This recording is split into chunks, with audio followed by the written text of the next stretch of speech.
Drill procedures practiced in the past were identical to the tactical maneuvers employed on the battlefield. It was this aspect of drill which made it such an important part of training. Even today, drill remains a necessary and useful training activity for instilling discipline and esprit de corps. Over 220 years ago, General Washington enlisted the assistance of Baron von Steuben, a distinguished Prussian officer, to help instill discipline. Baron von Steuben arrived at Valley Forge in February of 1778, facing an army of several thousand undisciplined, half-starved, wretched men in rags. To correct these conditions, he set to work immediately and wrote regulations designed to teach the discipline of drill to a model company of 120 selected men. Discipline became a part of the military for these individuals as they learned to respond to commands without hesitation.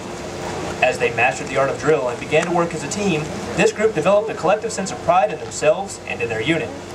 Watching this model company perform, observers were amazed to see how quickly and efficiently the troops could be massed and maneuvered into different battle formations. Later, members of this model company were assigned throughout the regular army to teach drill.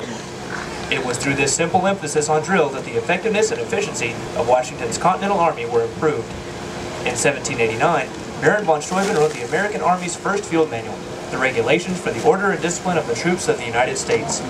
The drill procedures placed into effect at Valley Forge were not changed for over 85 years, and many of these same procedures are still in use today. One form of drill is the salute. Since early times, men of arms have used some form of salute as an exchange of greeting, the most popular of which has been the hand salute. This exchange has been preserved, and its use continued in all modern militaries, which inherit their traditions from the age of chivalry. Throughout today's ceremony, you will see the airmen presenting arms as one form of the military salute. The civilian counterpart of the salute is manifested in various ways, such as placing the right hand over the heart when the national anthem is played, or raising the hand when greeting a friend. The military salute is given in the same manner as a gesture of recognition and a friendly greeting to a comrade in the honorable profession of arms.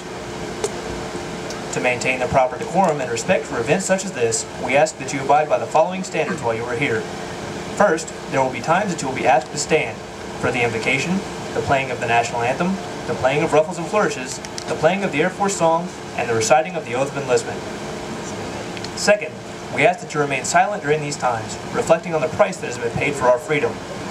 Third, we ask that you pay respect to the flag during the national anthem and as it passes during the review. Military members in uniform should stand at attention and render a salute. Civilians should stand and place their right hand over their heart. Veterans and military members not in uniform may render a salute or place their right hand over their heart. After the last note of the national anthem, and after the flags have passed, you may then return your hand to your side. We also ask that all cell phones and pagers be silenced at this time. As the flights pass in review, applause is appropriate, but please limit that applause so that others may hear the narration of the names and hometowns of the military training instructors. Please reserve the strictest respect during our oath of enlistment. During this oath, airmen pledge their lives to support and defend the Constitution and our country. For the safety and comfort of those around you, we ask that you remain in place until our distinguished guests have left the reviewing stand and departed the area. Restroom facilities are located in the brown building to your left, and during this morning's ceremony, smoking and the consumption of alcoholic beverages is not permitted. Finally, please do not go onto the grassy areas when taking photos during the ceremony.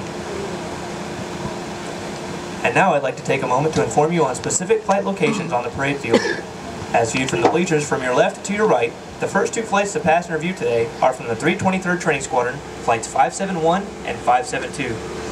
Next are flights 573 and 574 from the 322nd Training Squadron, followed by flights 577 and 578 from the 331st Training Squadron. Next is flight 579 from the 320th Training Squadron. In the center of the parade field are the 737 Training Group's Drum and Bugle Corps, flights B599 and B600 from the 323rd Training Squadron. The flights selected to carry our national, state, and territorial flags are from the 326th Training Squadron, flights 575 and 576. Next is flight 580 from the 320th Training Squadron, followed by flights 581 and 582 from the 324th Training Squadron. The last two flights are from the 321st Training Squadron, flights 583 and 584.